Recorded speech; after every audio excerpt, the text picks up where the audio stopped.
Un cordial saludo para los oyentes de Momentos Positivos de la cadena Melodía, Melodía Estéreo, oyentes en Bogotá, en Colombia y en el mundo.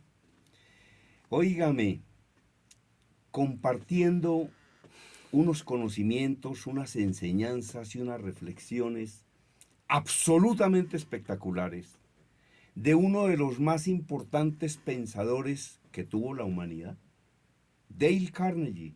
Se escribe Dale Carnegie, uno de los más importantes expertos en el tema de hablar en público, pero también de las relaciones humanas. Entonces, vea enseñanzas como las siguientes. La única forma de salir ganando en una discusión muchas veces es evitándola. La única forma de salir ganando en una discusión muchas veces es evitándola. Regla número 11. Demuestre respeto por las opiniones ajenas. Nunca diga usted está totalmente equivocado. 12. Si usted está equivocado, admítalo rápida y enfáticamente. 13. Empiece en forma amigable. 14. Consiga que la otra persona diga sí inmediatamente. 15. Permita que la otra persona sea quien hable más. 16. Permita que la otra persona sienta que la idea es de ella. 17. Trate honradamente de ver las cosas desde el punto de vista de la otra persona. 18. Muestre simpatía por las ideas y los deseos de la otra persona. 19. Apele a los motivos más nobles. 20. Dramatice las ideas. 21. Lance contacto, un reto amable. Óigame, doctor José Ángel Fonseca, abogado, periodista, investigador, columnista, una persona con una inmensa trayectoria, abogado especializado en un tema que es el derecho de familia, y de ese tema vamos a continuar hablando hoy. Pero mezclamos el tema con otras enseñanzas y con otras reflexiones, porque pues al fin y al cabo, como ser humano, como profesional, como periodista y como abogado, pues el doctor José Ángel tiene también sus propias reflexiones sobre estas enseñanzas de Dale Carnegie. La única forma de salir ganando en una discusión es evitándola. Sobre todo, doctor José Ángel Fonseca, cuando esas discusiones son lo que se llaman discusiones bizantinas, esas discusiones que no sirven para nada, esas discusiones que no agregan valor y que además muchas veces llevan incluso a los enfrentamientos. Hay discusiones donde dos personas pelean por cuál es mejor equipo, Nacional o Millonarios, y terminan dándose puñaladas, machete, golpes. Hombre, pues Nacional es el mejor equipo para el hincha Nacional y Millonarios será el mejor para el hincha de Millonarios. Yo creo que uno no puede llegar a las agresiones, a los insultos, a la destrucción, porque es que una persona sea hincha de otro equipo o porque le guste un cantante distinto del que me gusta a mí. Entonces esta enseñanza dice que la única manera, muchas veces, la única forma de salir ganando en una discusión es evitándola. Y precisamente todos estos temas se ven en una ley de conciliación que se creó se promulgó hace más de 25 o 30 años en Colombia, que buscó como una fórmula de solucionar alternativamente los conflictos. Y esos temas evitan que se lleguen a procesos judiciales que resultan absolutamente engorrosos. De ejemplo, un proceso de alimentos que antes se demoraba 6 meses, ahorita en juzgados está por lo menos año, año y medio resolviéndose, que es el proceso más sencillo y más chiquito procesalmente. Entonces, en todas estas fases, ya sea de conciliaciones prejudiciales o incluso en una etapa de conciliación que hay dentro de la misma audiencia, cuando ya estamos en audiencia, cuando ya una persona demandó a la otra persona, todos estos temas son básicos para buscar un acuerdo, porque desafortunadamente llegan las personas armadas, pero no para conciliar, sino para pelear.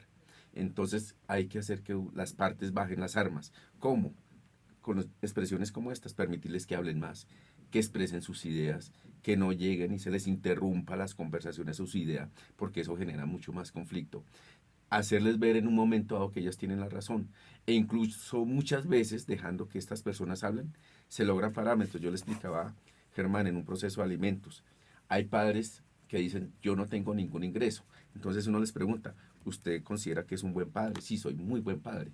Y usted como muy buen padre, ¿qué le da a sus hijos? No, yo les doy tanto, mensualmente les consigno esto, les compro la ropa tantos meses por un valor de tanto, les doy adicionalmente esto, pago la educación. Puede que esa información en ese momento no sea cierta. Y definitivamente no hay acuerdo. Y el juez dice, al momento de dictar sentencia, este señor dijo que hacía esto y esto y esto como buen padre de familia. Y le fija una cuota alimentaria no inferior a lo que él dijo que daba, aunque la vida práctica no hubiera sido real. Sí, eso es así. Eso es así. Óigame, en un seminario en el que estaba como conferencista un psicólogo que se llama Hugo Plazas Denis, eh, alguien habló sobre un tema y me pareció muy interesante lo que dijo. Vean lo que dijo a propósito de la comunicación.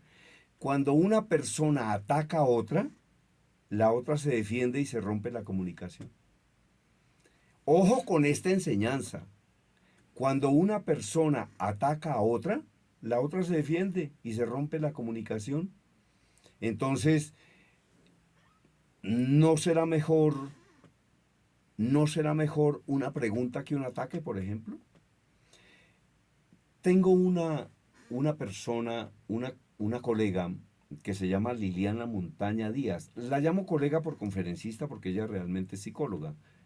Entonces, ella hablaba y enseñaba justamente sobre eso. Tiene unas ideas como muy particulares. Vea que en un día en una comunicación informal me dijo que ella tenía una amiga que hacía resistencia pasiva. Era una amiga que tenía casada que hacía resistencia pasiva. Y le dije, ¿cómo así? ¿Y qué es lo que hace su amiga, Liliana? Dijo, por ejemplo, el marido le dice una cosa y ella no está de acuerdo con eso. No se pone a pelear, pero no hace lo que dice el marido. Entonces a eso lo llamaba resistencia pasiva. Es decir, no peleo, no discuto, pero no lo hago.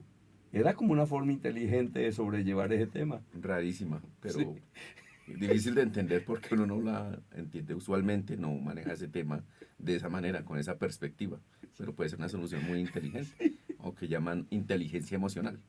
Inteligencia emocional, claro que sí. O que llaman tacto, ¿no? Uno de los más grandes libros que he leído en mi vida fue Entrevista con la Historia, de Oriana Fallaci, la italiana, ¿no? Una gran entrevistadora.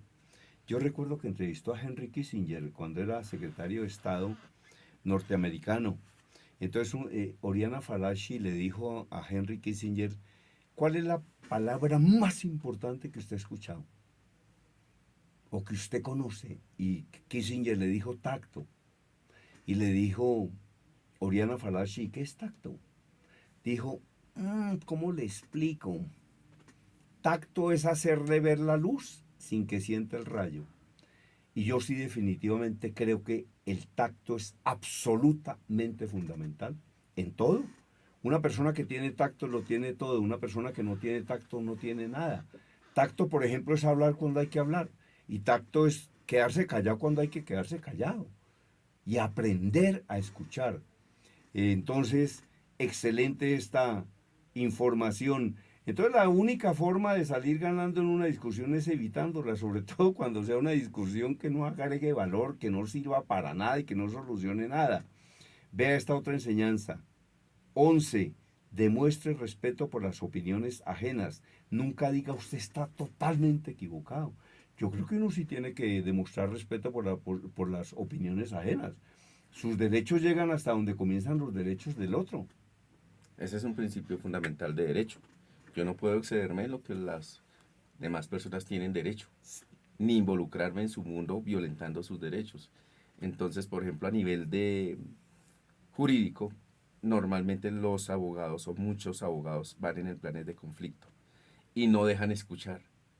Y realmente cuando uno deja que las personas puedan proponer lo que de pronto ni siquiera antes de un proceso habían dicho, se logran alternativas en las soluciones, diferentes porque se le permitió a la que era demandada, si es contraparte mía, decir cosas que en su momento no había dicho y que el cliente mío en su momento no había escuchado. Sí, Y entonces se abren nuevas opciones de comunicación y de soluciones jurídicas, por ejemplo, en la misma conversación, en la misma etapa de conciliación. sí. Hay una película que protagonizó Marlon Brando, en la que también estuvo Al Pacino, absolutamente fenomenal, ¿no? El Padrino, la saga del Padrino.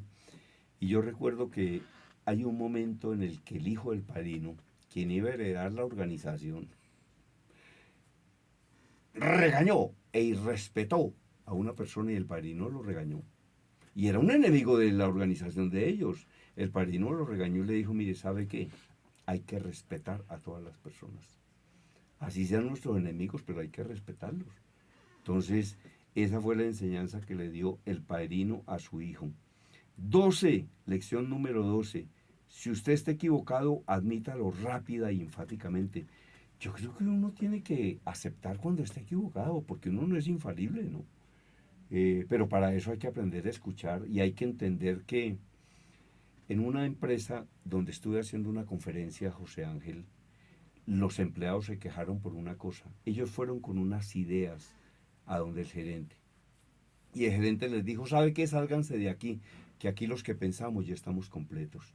Yo creo que uno no puede desconocer los pensamientos y las ideas que puedan tener otras personas, porque eso puede ir en beneficio de la propia empresa, ¿no? Dice que aquí los que pensamos ya estamos completos.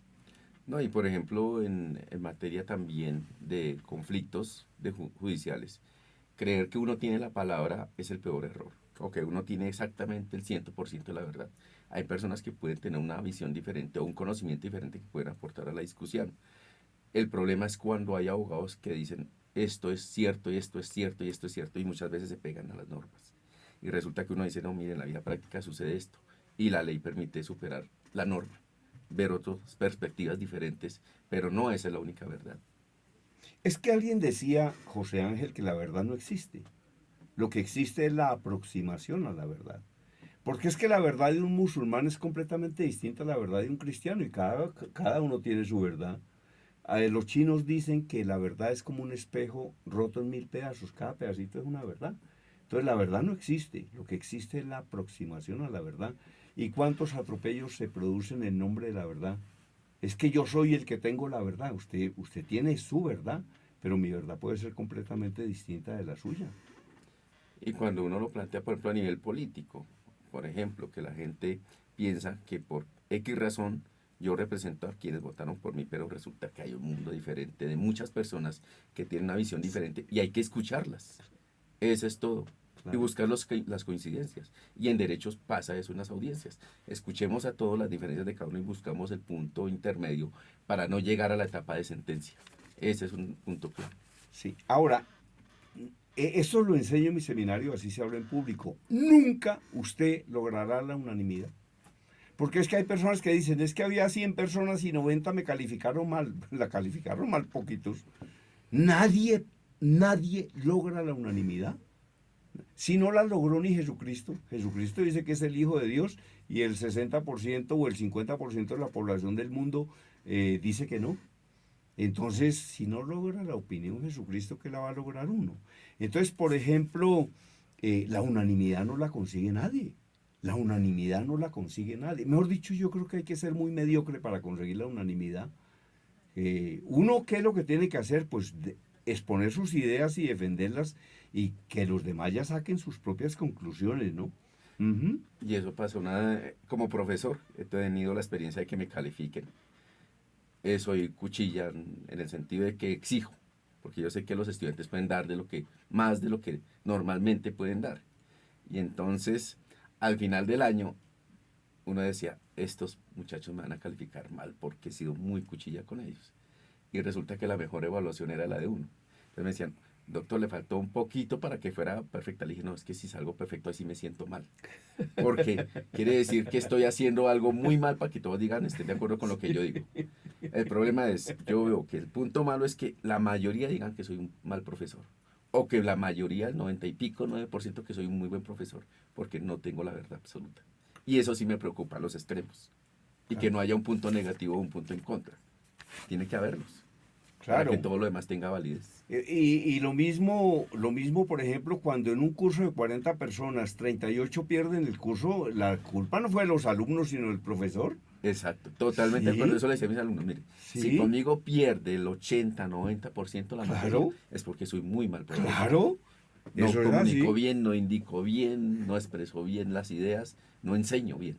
Eso es así. Y hay que enseñar Y no bien, es ¿no? culpa del estudiante, ya culpa mía. Eso es verdad, eso es verdad. Permita que la otra persona sea quien hable más. Esto también es muy importante. Mire, yo contaba en otros medios radiales en los que he trabajado y es una realidad absoluta. Yo soy conferencista y soy profesor universitario, pero por ejemplo en mi vida personal y en mi vida social yo prácticamente no hablo. Yo voy a una reunión social de 5 horas y si llego a hablar 5 minutos es demasiado. Yo lo que me pongo es a escuchar. Entonces el que me invite a mí a una reunión porque yo soy conferencista para que me ponga a hablar allá se equivocó de personaje. Yo realmente no hablo. Entre otras cosas porque desde hace mucho tiempo entendí que el ser humano aprende más cuando escucha que cuando habla. Porque cuando usted habla, repite cosas que usted ya sabe. En cambio, cuando usted escucha, aprende cosas nuevas. Y lo más importante es realmente escuchar. Y en una reunión, permití que la persona sea la que hable más. eh, Porque eso es bueno y eso es atractivo. Yo hablo lo que dicen por ahí, lo necesario. Es. No va uno en plan de, como en una audiencia, Sí. a ser yo el que vaya a llamar la atención. Dejo que se hablen y se pronuncien todos los demás para efectos de poder ser escuchados y balanceado todo el tema.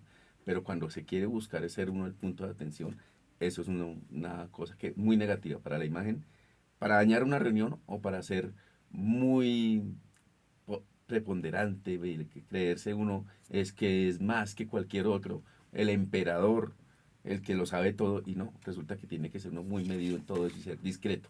Para mí esas palabras son lo necesario y discreto. Un día un amigo me decía, mire, mi papá me enseñó una cosa y le dije que le enseñó, dijo, mi papá me decía, mire, usted no es más que nadie, pero tampoco es menos que nadie. Uno es uno y uno sabe qué es uno y sabe qué no es uno. Y una cosa que enseño en el seminario, así se habla en público, es nunca comunique para lucirse, comunique para servir. De hecho, mi libro 18 se llama Habla en público para servir y no para lucirse. Si recuerda esta canción de Siderata, yo la tengo siempre presente en todo, ¿Cuál? porque hay personas más Claro, grandes o más pequeñas que yo. claro, claro que sí, claro Hay que alguien que sí, sabe más que uno o menos que uno, y eso lo ubica uno en el punto básico. claro que sí, claro que sí, y es bueno entender eso, ¿no? Entonces, mire, un día estaba leyendo un texto que me dejó ni siquiera es una frase, es la parte de un párrafo, y me dejó una enseñanza maravillosa. Vean lo que decía el texto. Decía, cada vez que pretendíamos parecer importantes, las personas se volvían contra nosotros. Y yo les digo a las personas que estudian conmigo en el tema de hablar en público, nunca vaya con prepotencia a un auditorio. Es que yo soy el que sé más, porque es que yo sé, es que enseño.